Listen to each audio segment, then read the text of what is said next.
নোয়াখালীতে গতকাল দুপুর থেকে রাত পর্যন্ত থেমে থেমে কয়েক দফা বৃষ্টিতে বন্যা কবলিত এলাকাগুলোতে কিছুটা পানি বেড়েছে। জেলা প্রশাসনের তথ্যমতে নিম্নাঞ্চলে পানিবন্দী লোকের সংখ্যা এখনও প্রায় 18 লাখ। উঁচু জায়গা থেকে পানি সরে যাওয়ায় আশ্রয় কেন্দ্রগুলো থেকে বাড়ি ফিরেছেন প্রায় 1 লাখ মানুষ। এদিকে জেলায় বেড়েছে ডায়রিয়া।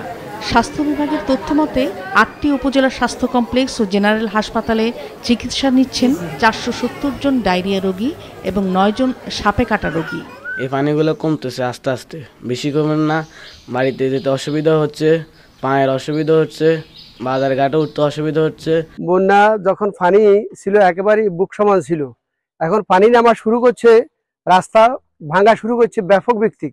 আমাদের রাস্তাটার মধ্যে অনেক পানি হয়েছিল, প্রায় কোমর পর্যন্ত, হাঁটু পর্যন্ত হয়েছিল। এখন যখন পানিটা চলে যাইতেছে, এখন রাস্তার মধ্যে মনে করেন অনেক গর্ত হয়ে গেছে, আমরা চলাফেরা করতে অনেক কষ্ট হইতেছে। ফেনীর দাগনভূঞার রাজাপুর, সিন্দুরপুর, পূর্ব চন্দ্রপুর, জয়লঙ্কর ইউনিয়ন এবং জেলা সদর উপজেলার পাঁচগাছিয়া ইউনিয়নের বিভিন্ন সড়ক এখনও তলিয়ে আছে। সেখানকার বেশিরভাগ ঘরবাড়িতেও পানি।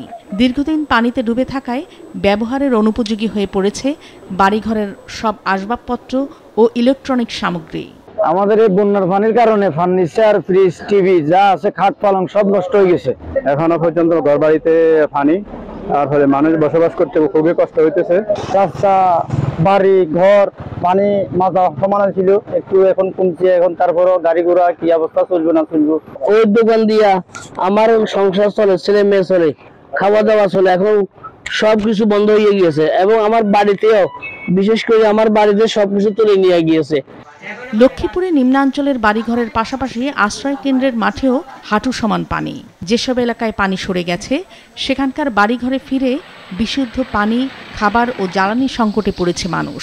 একটা মাস ধরে এখানে পানি আটকে রয়েছে, আমাদের ঘরের ভিতরে এক হাঁটু পানি। মানুষের চলতি মনে হয় ফলাইন সাইন, গরু ছাগল লই তো দেশ বাড়ি ব্যাকি কষ্টে আছে। পাহাড়ি ঢল অব্যাহত থাকায় ও বৃষ্টির কারণে রাঙ্গামাটিতে কাপ্তাই হ্রদের পানি এখনও বিপদসীমার উপরে রয়েছে। এতে হ্রদের আশেপাশের বেশ কিছু এলাকা প্লাবিত হয়ে পড়ায় পানিবন্দী লোকের সংখ্যা দাঁড়িয়েছে 18,000-এ। বন্ধ রয়েছে রাঙ্গামাটি বান্দরবন সড়কে যান চলাচল। আমরা অনেক দিন ধরে প্রায় পানির উপরে আছি, ওই ইট দিয়া খাট, চকি টকি আলগায় কোনো রকম আছি। বাচ্চা কাচ্চা নিয়ে কোনো রকম রিক্সের উপরে, কারেন্টের উপরে 2টা ভাত রান্না করে কোনো রকম খাওয়াচ্ছি আর কি। এদিকে কাপ্তাই বাঁধের 16টি গেট গতকাল পর্যন্ত 4 ফুট খোলা রাখার পরও পানি না কমায় সকাল থেকে আরও 1 ফুট করে খুলে দেওয়া হয়েছে। এতে প্রতি সেকেন্ডে 98,000 কিউসেক পানি পড়ছে কর্ণফুলী নদীতে। নাদিয়া আফরিন, মাছরাঙা নিউজ ডেস্ক।